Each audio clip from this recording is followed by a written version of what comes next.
Doctor, what is the story of Gopal Gopal? Master, with a smile. There was a goldsmith who kept a jewelry shop.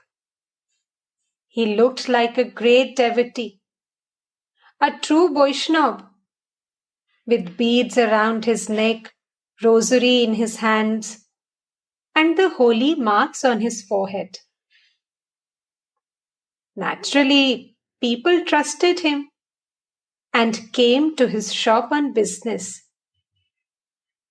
They thought that, being such a pious man, he would never cheat them.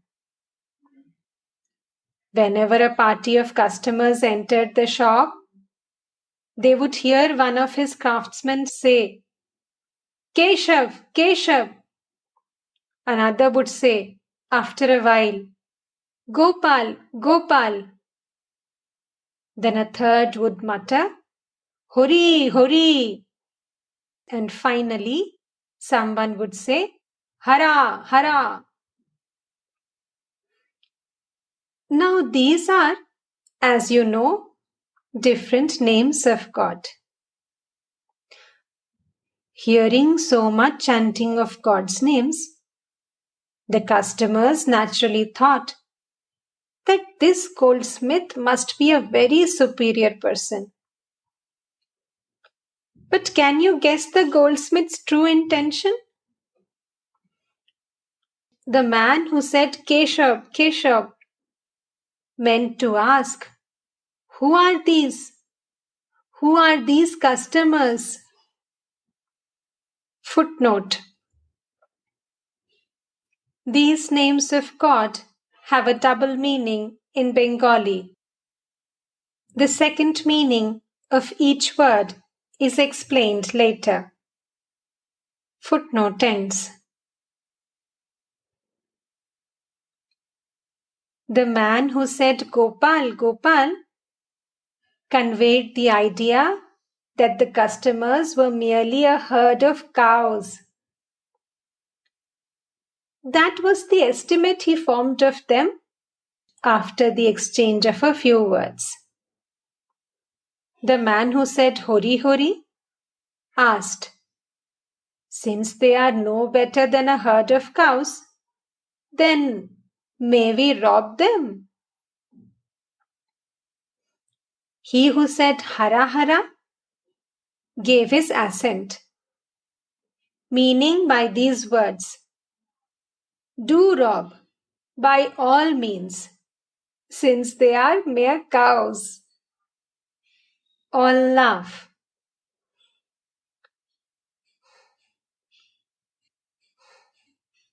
Once, I went to a certain place with Mothur Babu.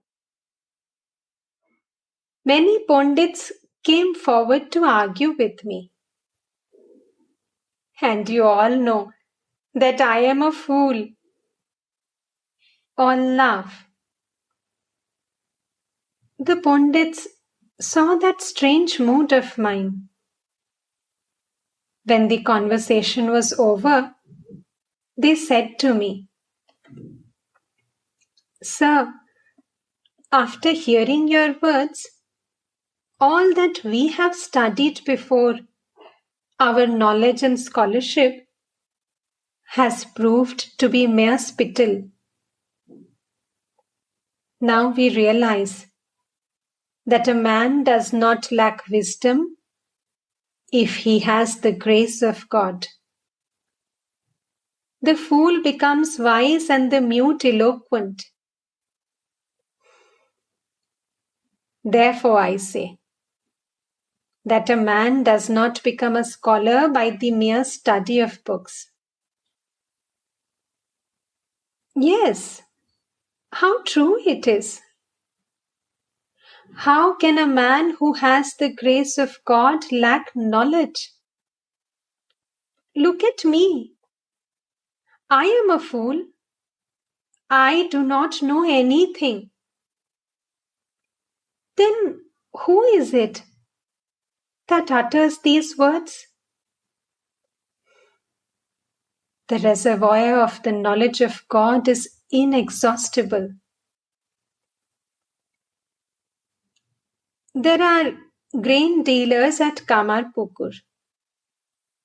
When selling paddy, one man weighs the grain on the scales and another man pushes it to him from a heap. It is the duty of the second man to keep a constant supply of grains on the scales by pushing it from the big heap.